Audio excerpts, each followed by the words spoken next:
Buenos días, hermanos. Dios les bendiga en esta hermosa mañana. Eh, Hoy vamos a empezar con un estudio basado en el libro de los Hechos.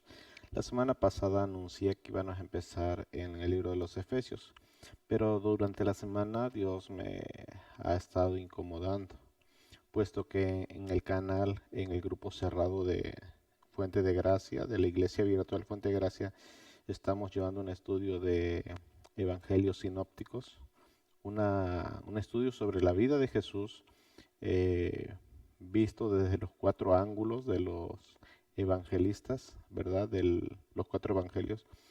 Se me hizo pertinente, siento de parte de Dios que este estudio en el libro de los Hechos es fundamental para irle dando seguimiento a lo que estamos llevando en el grupo. Entonces, espero en Dios que este estudio sea de bendición para su vida. La serie estará llevando el nombre de Hechos del Espíritu Santo por medio de los apóstoles. Y cada tema llevará este, su propio nombre. Pero la serie en sí es Hechos del Espíritu Santo por medio de los apóstoles. Amén. Bueno, esta sesión o esta presentación va a ser meramente introductoria a este estudio. Y para esto he prestado de los evangelios tres textos que hablan o sirven de conexión entre los evangelios y el libro de los Hechos. Y le voy a pedir que me acompañe a leer en el libro de Marcos, en el capítulo 16, verso 15, y luego estaremos orando.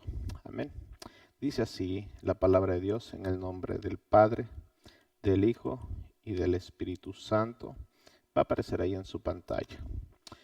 Y les dijo, id por todo el mundo, predicad el Evangelio a toda criatura. Esa es la encomienda del Señor Jesucristo. Así que oremos al Señor. Amén. Padre, te damos gracias por tu amor y tu misericordia, por tu fidelidad, Señor, por tus bondades a nuestras vidas. Yo te pido, Señor, en esta preciosa mañana, Señor, que tú bendigas la vida de cada uno de mis hermanos, que seas tu propicio para sus necesidades, Señor, que tu Espíritu Santo nos ayude, nos aliente, Señor, a poder entender tu palabra, que tu Espíritu Santo nos abra el entendimiento, que ponga en nosotros, Señor, el mismo sentir que pusiste en la iglesia, Señor, cuando empezó a crecer, cuando se empezó a formar, Señor, de acuerdo a tus propósitos. Desafíanos, Señor, en esta serie poder adquirir el compromiso que tu iglesia, Señor, debería de tener y poseer por todo el tiempo, Señor, en el nombre de Jesús. Amén. Amén. Bien, vamos a darle introducción a este tema, ¿verdad? A este estudio. Eh, Cuando Jesús se ofreció como pago por nuestros pecados, eh, sacrificio sustitutivo, ¿verdad? Por nuestros pecados, después de haber muerto y haber resucitado el tercer día, se le apareció paulatinamente a los discípulos en diferentes ocasiones, en diferentes circunstancias, y en una de esas, ya al final los reunió a todos, ¿verdad?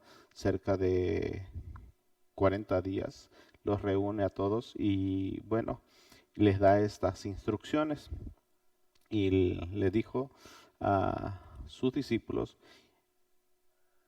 id por todo el mundo y predicad el Evangelio a toda criatura.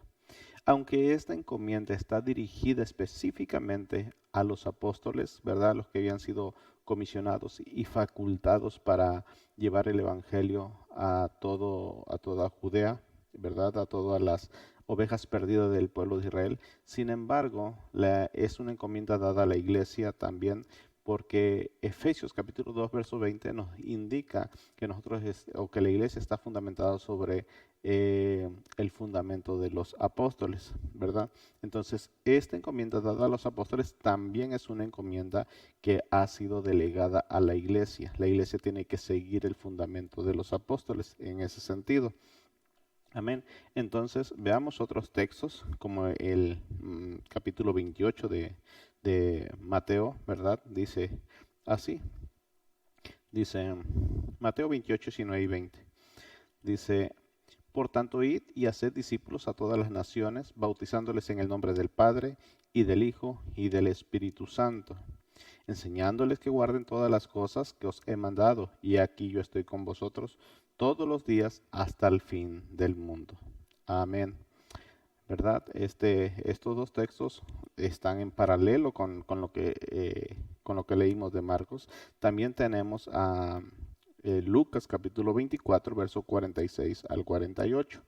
Y les dijo, así está escrito, así fue necesario que el Cristo padeciese y resucitase de los muertos al tercer día, y que se predicase en su nombre el arrepentimiento y el perdón de pecados en todas las naciones, comenzando desde Jerusalén.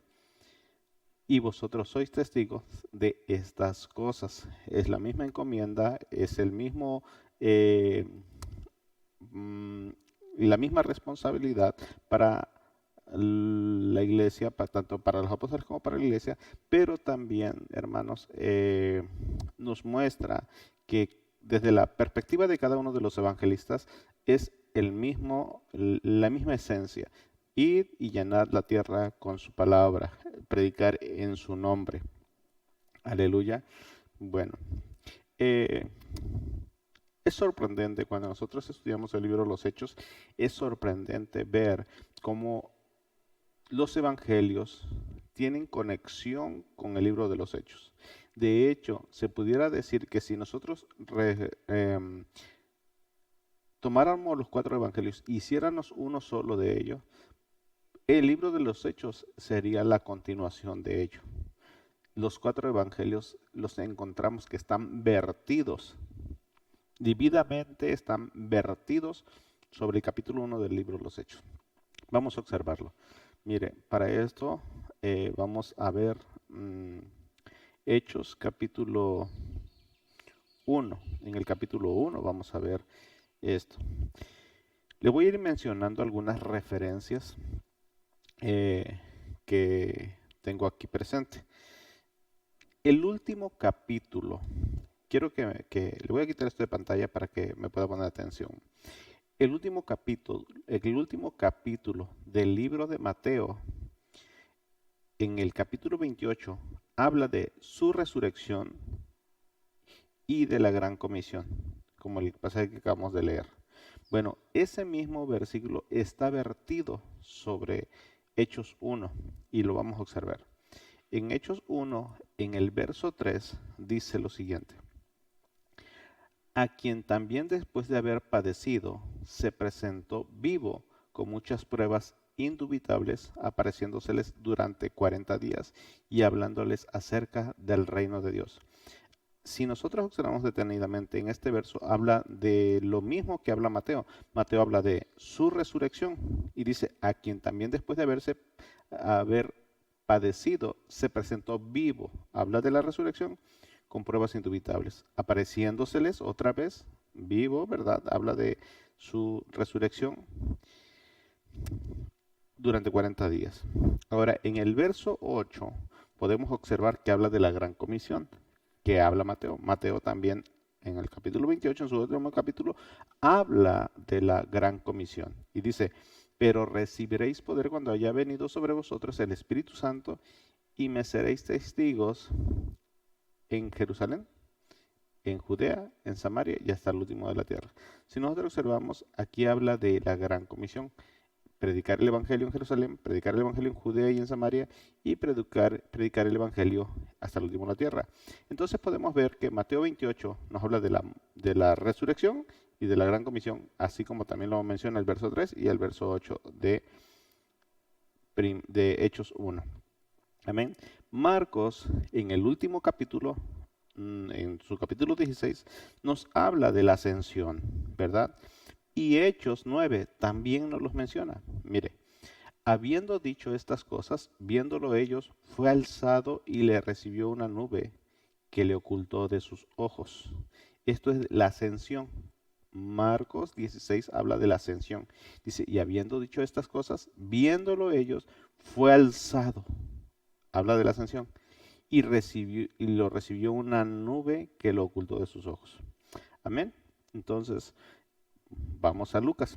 Lucas en el capítulo 24, que es su último capítulo, habla de la promesa del Espíritu Santo, ¿verdad? En esa promesa del Espíritu Santo dice lo siguiente.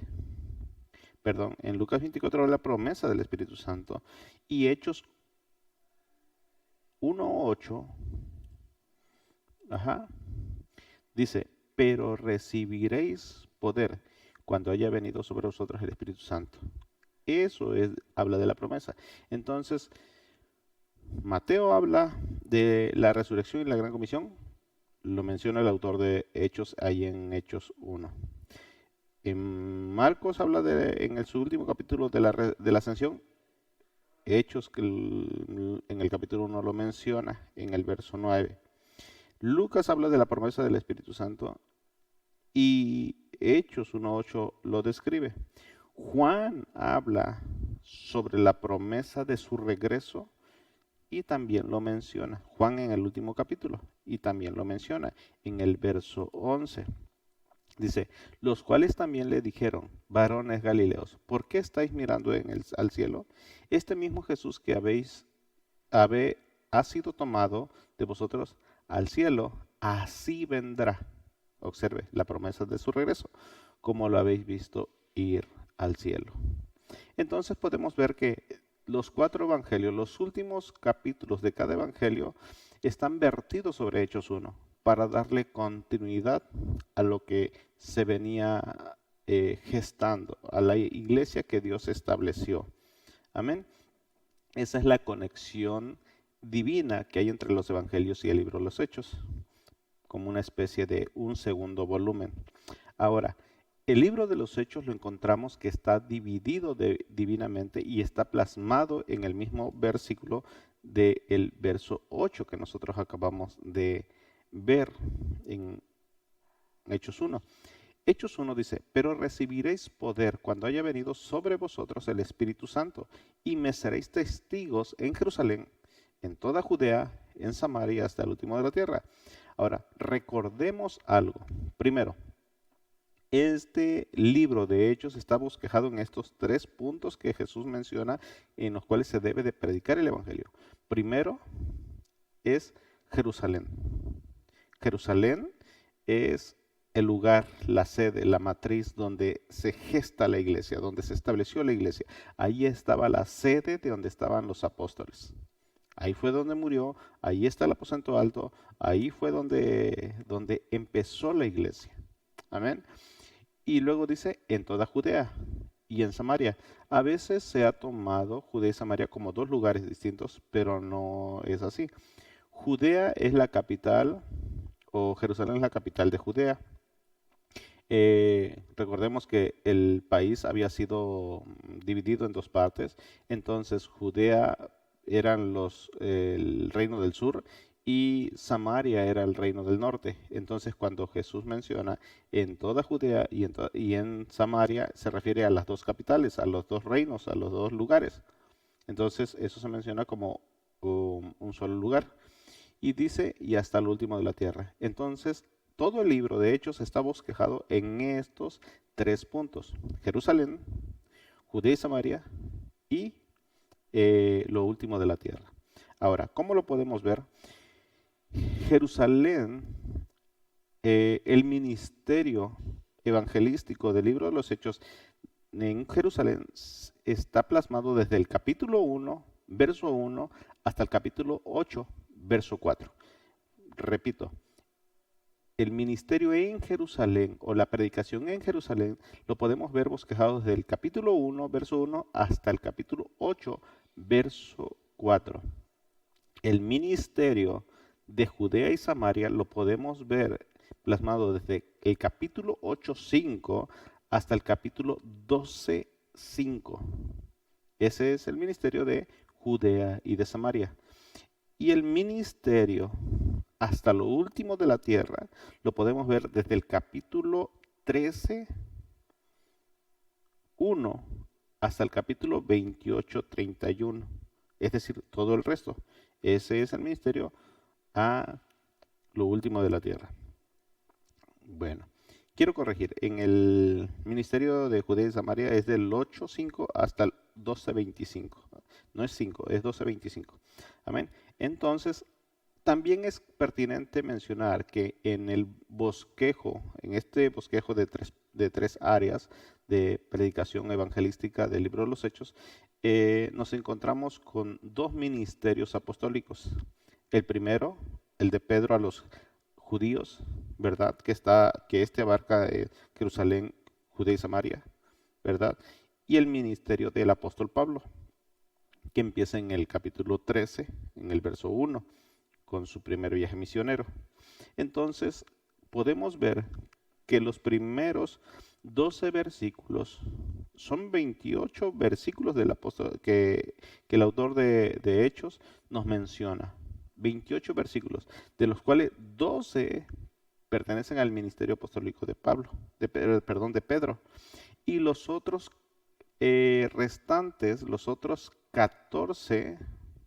16 versículos, o capítulos, perdón, los otros 16 capítulos pertenecen al ministerio apostólico del apóstol Pablo.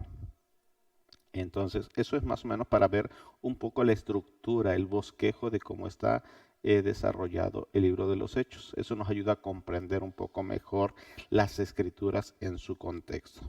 Amén. Referente a la fecha, hermano, referente a la fecha, algunos creen que Lucas escribió Hechos después de la caída de Jerusalén. Es evidente que el autor es Lucas, ¿sí? Esto lo vamos a observar más adelante. Vamos a centrarnos en la fecha. Muchos creen que Lucas lo escribió después de la caída de Jerusalén. La verdad es que no, la Biblia no nos arroja suficiente luz para creer eso.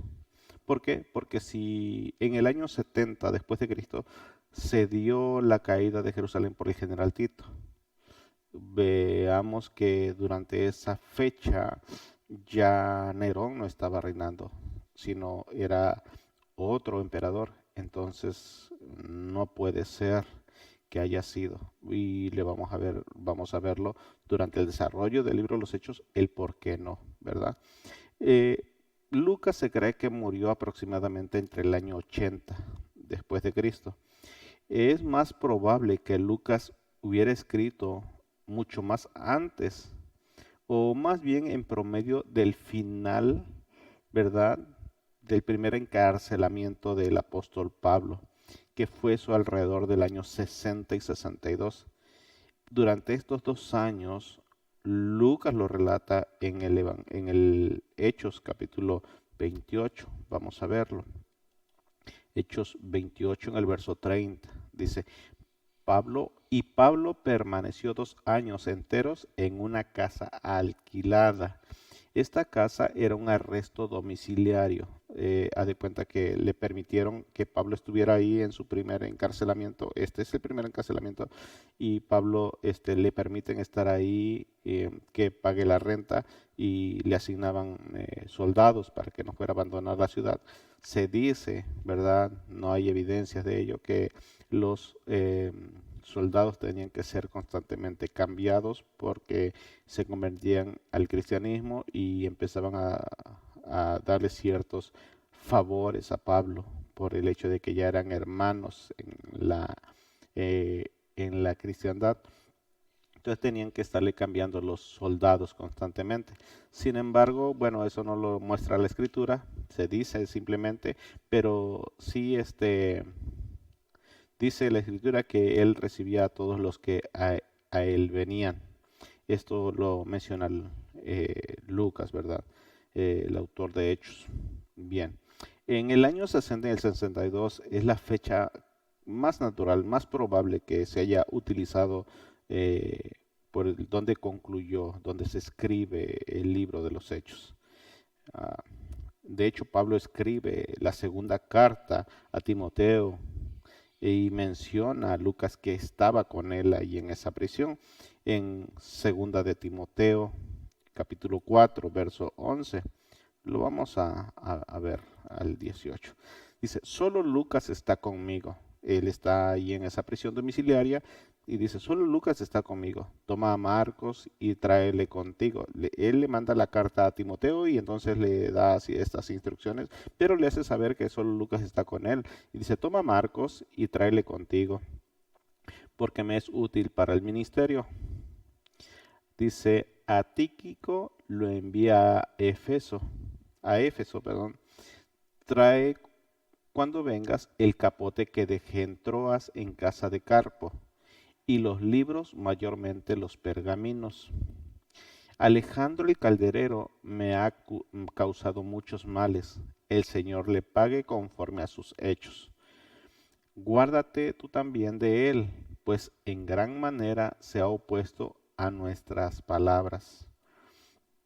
A mí, en mi primera defensa, ninguno estuvo a mi lado, sino que todos me desampararon, no les se han tomado en cuenta. Pero el Señor estuvo a mi lado y me dio fuerzas para que por mí fuese cumplida la predicación y que todos los gentiles oyesen. Así fui librado de la boca del león. Y el Señor me librará de toda la obra mala y me preservará para su reino celestial. A Él sea la gloria por los siglos de los siglos. Amén. Pablo expresa esas palabras en su carta a Timoteo y hace saber que el único que permaneció fiel a él pues fue Lucas, el médico, ¿verdad? Aunque el nombre de Lucas no aparece eh,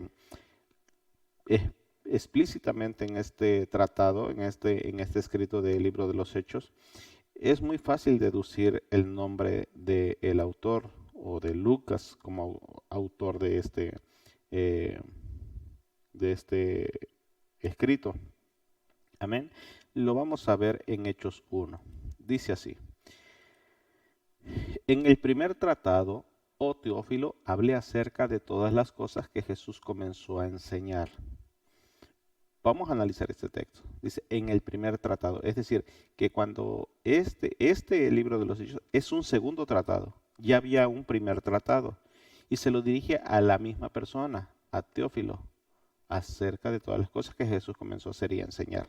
Entonces vamos a ver cuál era ese primer tratado. Y lo podemos encontrar en el libro de Lucas, capítulo 1, del 1 al 4. Dice, puesto que ya muchos han tratado de poner en orden la historia de las cosas que entre nosotros han sido ciertísimas, tal como nos lo enseñaron los que desde el principio lo vieron con sus ojos y fueron ministros de la palabra, me ha parecido también a mí, después a mí, observe que no se menciona él por nombre, sino como autor, después de haber investigado con diligencia todas las cosas desde su origen, escribírtelas por orden, oh excelentísimo Teófilo.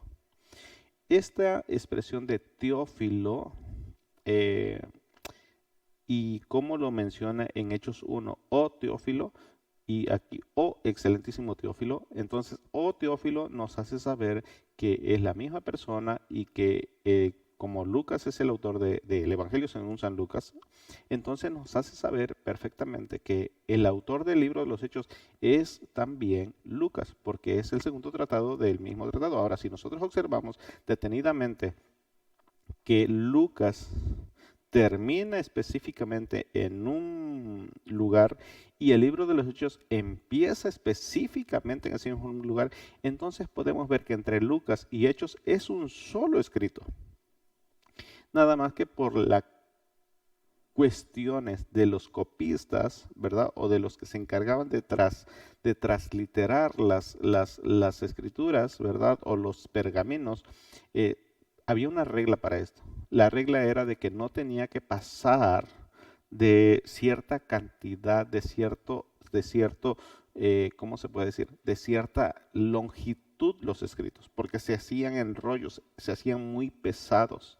Entonces, ¿qué decía? Tienen que cumplir con esta medida. Entonces, como Lucas escribió bastante, un escrito muy grande, entonces decidieron dejarlo a la mitad, ¿verdad? Para que cumpliera con el primer tratado, que cumpliera con uno, y el segundo tratado cumpliera con la misma con la misma cantidad, ¿verdad? Entonces, si nosotros pudiéramos ver, sería una historia en 2 volúmenes. Sería Lucas y Hechos.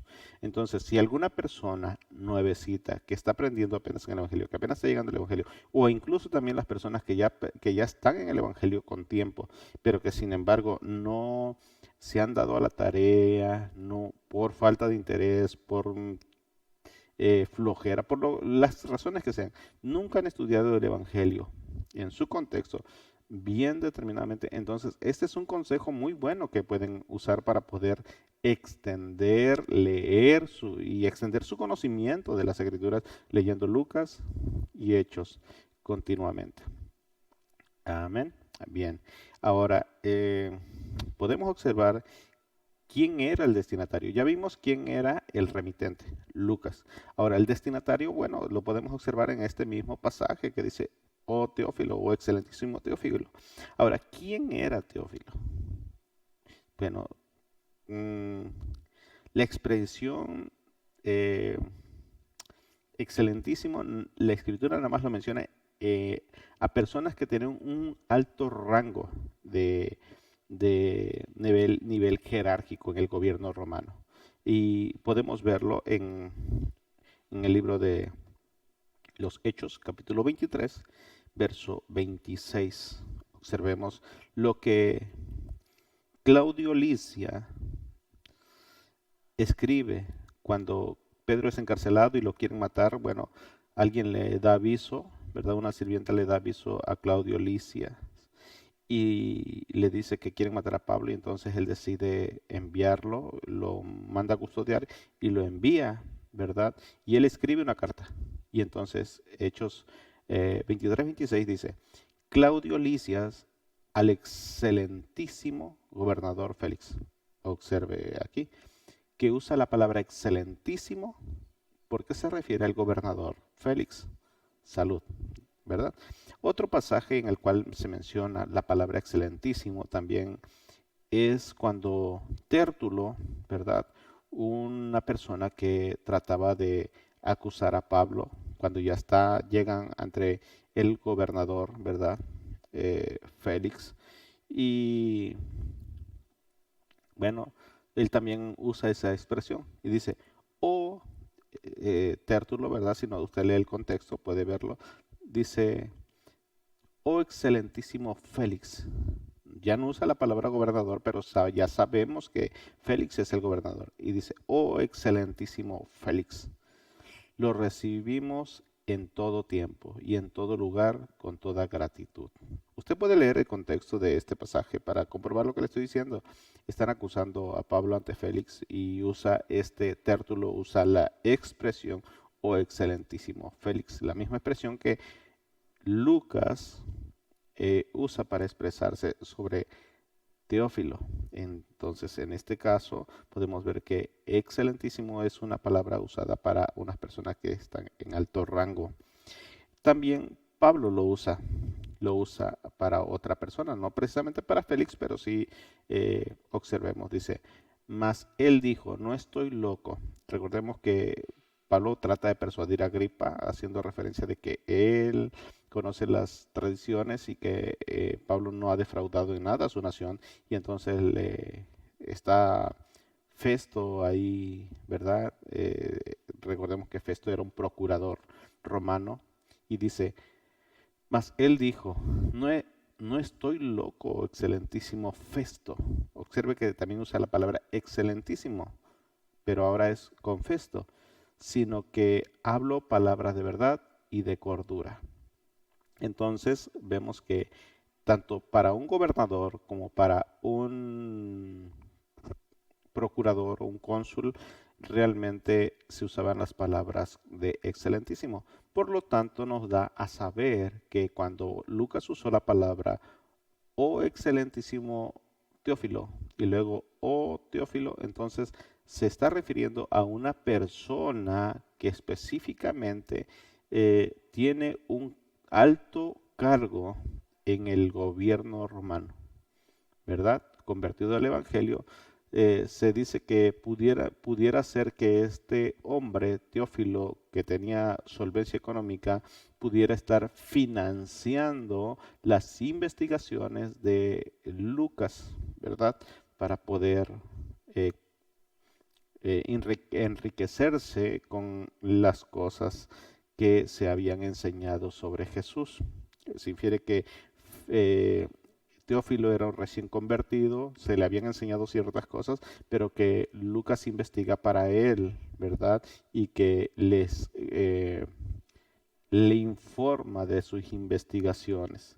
Y Lucas y Hechos son tratados que van dirigidos específicamente a poner en manifiesto lo que ciertamente se le había enseñado. Aleluya.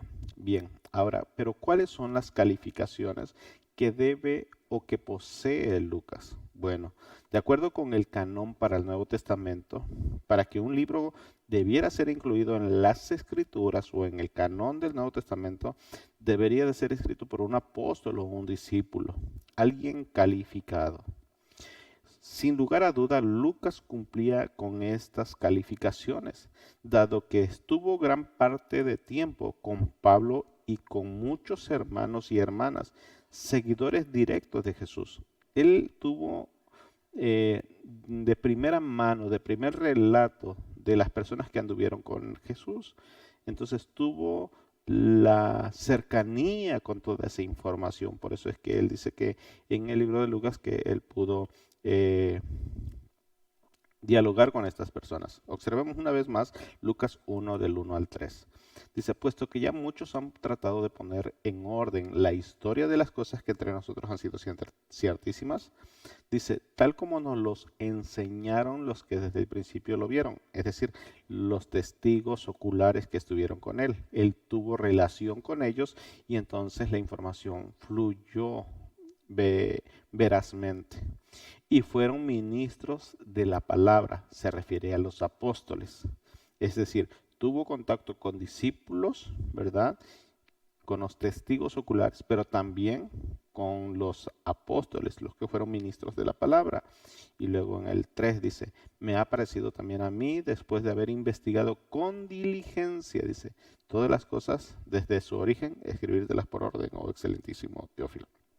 Ahora, notemos esto en sus calificaciones.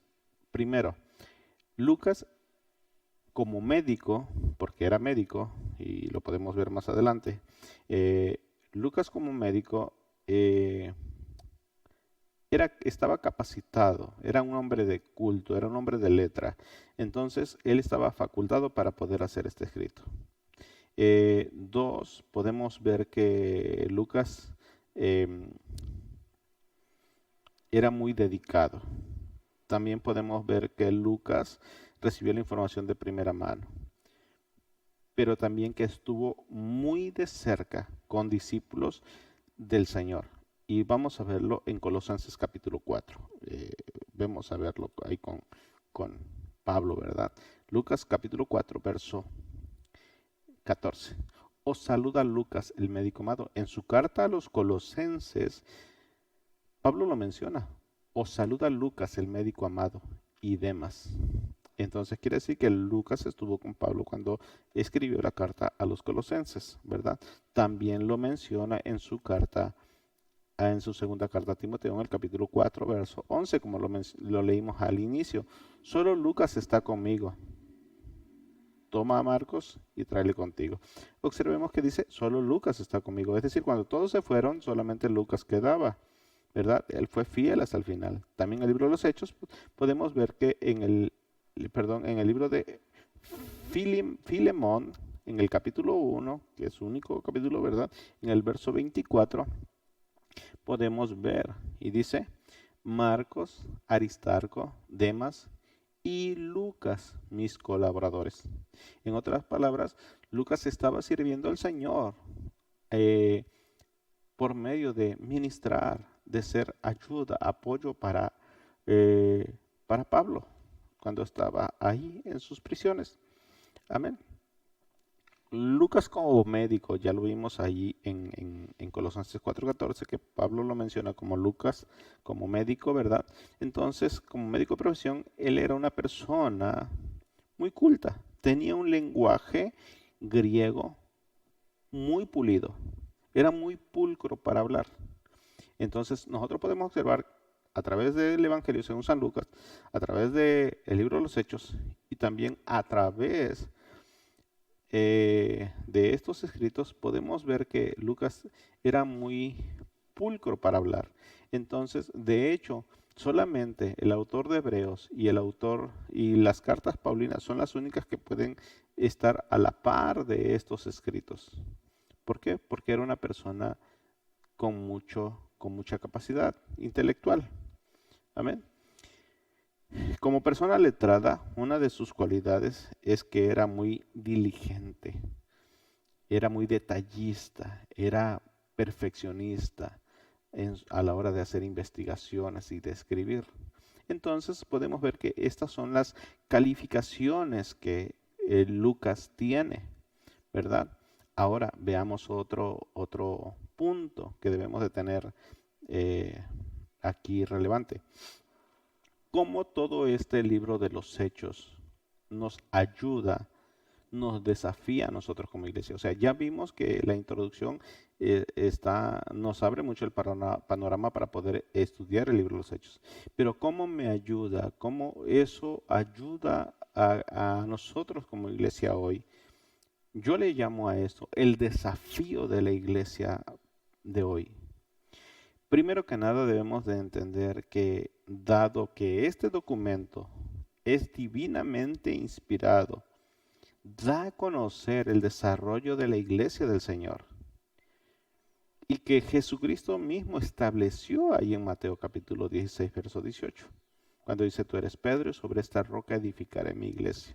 Desde ahí se hace una declaración, pero se hace legítima o nace ahí cuando Jesús asciende a los cielos. Desde ahí empieza a ver, podemos verlo en el primer gran avivamiento que se da. Ahora, hoy en día un pecado o una herejía que la iglesia de hoy es muy dada a mencionar es que a todo le llama avivamiento. No, hoy en día no, ni siquiera podemos acercarnos a ese tipo de avivamientos. Pensamos que simplemente con invitar a alguien a predicar, saltar y brincar, gritar y tener un buen momento de alabanza y adoración. Pensamos que eso es avivamiento. No, eso no es avivamiento. No es el avivamiento que el Señor provoca. No es el avivamiento que Dios quiere ejercer sobre nuestras vidas. Avivamiento significa despertar espiritual. Vivir otra vez, revivir estando muerto. Eso significa avivamiento. Avivar, despertar, eso significa. Entonces, cuando la iglesia del Señor dice avivamiento, está hablando de un culto, está hablando de un servicio, de escuchar una predicación emotiva, de probablemente de invitar a personas que profeticen o que ellos quieren profetizar. Eso no es avivamiento. Avivamiento es cuando el Espíritu Santo viene sobre la persona, la convicciona de pecado, se arrepiente como en el libro de los Hechos. Se arrepiente y procede a bautizarse. Dice, y todos los que recibieron la palabra, dice, fueron bautizados. Se ve el fruto y el fruto permanece hasta el grado que son capaces de morir por la palabra, ser martirizados por la palabra.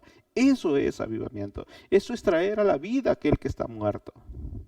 Eso es avivamiento. Avivamiento no es un evento. Avivamiento no es una circunstancia. Avivamiento es una transformación de vida. Yo no puedo saber que en estos tiempos la iglesia practica avivamientos, pero no son capaces de morir a sí mismos. Ese es el desafío para la iglesia el día de hoy. Ese es el desafío que debemos de tomar a la hora de que nosotros predicamos el libro de los Hechos a la luz de la Escritura. Hace poco me señalaban a mí porque decían que fui cuestionado por no promover mucho al Espíritu Santo. Perdón, hermanos, perdón por no promover ese mover del Espíritu Santo con saltos, brincos y lloriqueos. Perdón por eso. Para mí eso no es el mover del Espíritu Santo. Para mí eso no es el Espíritu Santo. Para mí el mover del Espíritu Santo es cuando una persona escucha la palabra, llora por su pecado, se arrepiente y cambia. Y empieza a vivir para el Evangelio. Empieza a vivir por Cristo. Muere a sí mismo. Pero nadie me puede decir que muere a sí mismo, pero sigue buscando sus propios deleites.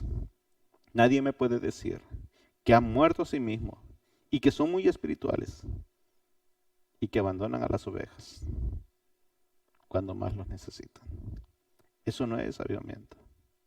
Avivamiento es convicción de pecado. Morir a uno mismo. Entregar su vida, incluso hasta la muerte. Ese es el desafío para la iglesia de hoy.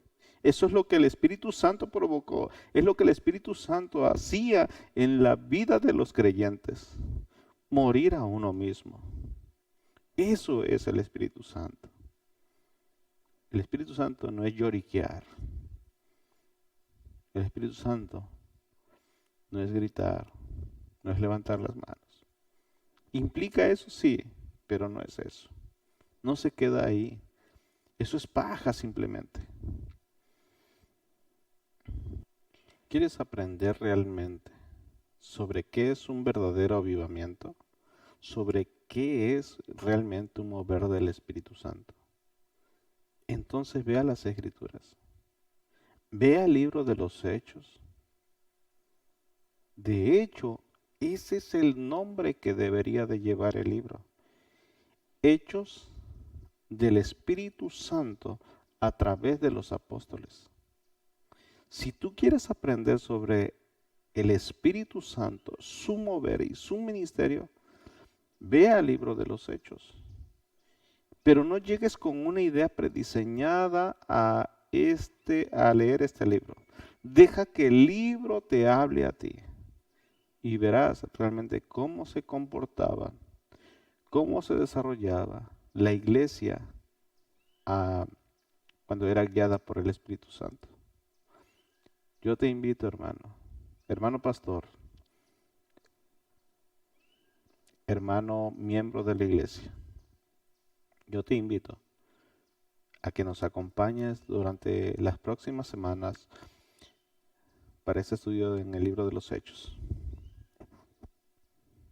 Y te voy a dejar una imagen que puede ayudarte a comprender lo que vamos a ver en las próximas semanas. Aquí podemos ver en la pantalla dónde terminan Mateo, Marcos, Lucas y Juan, ahí en la flecha verde. Y luego la línea roja al centro, la línea del tiempo, hechos del Espíritu Santo por medio de los apóstoles. Y cómo están situadas las cartas en base al año que probablemente se escribieron. No hay fechas exactas, pueden ser una variación de tiempo mínima, pero están ordenadas por la fecha. Y durante el periodo que se desarrolla después de Hechos 13, empiezan a escribirse las cartas. Ahí a través después del primer viaje misionero, Pablo termina el primer viaje misionero y empieza Pablo a ministrar a través de cartas también a las iglesias que ya estableció. Amén. Puedes tomarle foto a esta imagen, puedes parar el video, tomarle una foto o hacer tus anotaciones, tu propio bosquejo de cartas, tu propia investigación que te puede ayudar bastante en el estudio. Yo te invito a que lo hagas. Te invito también a que, así como hemos tomado prestado este pasaje de Marcos 16:15, y les dijo, id por todo el mundo y predicad el evangelio y toda la criatura, y cómo el libro de los Hechos nos ayuda a entender este propósito. Mira, te voy a decir algo, yo no creo en ningún hermano que diga ser convertido y que no le guste evangelizar. Lo vuelvo a repetir una vez más. La iglesia del Señor fue llamada para llenar la tierra de su gloria. El pueblo judío se le encomendó dio la encomienda de llenar la tierra con la palabra de Dios. Y no lo hizo. Se volvió a ver hacia sí mismo. La iglesia ahora se le da esa oportunidad. Fue encomendada para esa tarea. Hagámoslo, hermano. Hagámoslo. Amén. Hermano, ese es el desafío para la iglesia de hoy. A través del estudio del libro de Hechos, anhelo con todo mi corazón que Dios te mueva, que Dios te lleve a tomar el compromiso de evangelizar, de ganarte una alma para Cristo. Nosotros no sabemos a quién Dios haya de salvar. Por eso es que nosotros somos llamados a regar la semilla. Nosotros no sabemos. Tú no lo sabes, yo no lo sé. Entonces reguemos la semilla y dejemos que Dios haga la obra de convencimiento. Dejemos que el Espíritu Santo convenza de pecado, de juicio y de justicia. Que la pasión por el evangelismo fluya en ti a través de lo que el Espíritu Santo hace en tu vida. Padre, te doy gracias por la vida de mis hermanos que están de aquel lado de la pantalla. Bendíceles, úngeles, Señor, que tu presencia, Señor, los guíe. Señor, que tu presencia los conmueva, que tu presencia los desafíe, Padre amado. En el nombre de Jesús. Amén, amén. Hermano, te invito a que nos ayudes a compartir este contenido con alguien que tú estés discipulando. Si tienes a alguien que estés compartiéndole del Evangelio y crees que le pueda ayudar, le pueda servir, bueno, es una buena oportunidad. Compártele, invítale a registrarse para que le lleguen los demás videos de esta serie. Ayúdanos dando tu like, ¿verdad? Con eso haces que el Evangelio llegue a otras personas. El algoritmo de YouTube lo recomienda a personas que ven de este contenido. Hermano, que Dios te bendiga, que Dios te guarde, que Dios te prospere, que Dios ponga en ti tanto el querer como el hacer por su buena voluntad, que Dios te desafíe, que el Espíritu Santo te llene de pasión por los perdidos. En el nombre de Jesús. Amén. Amén.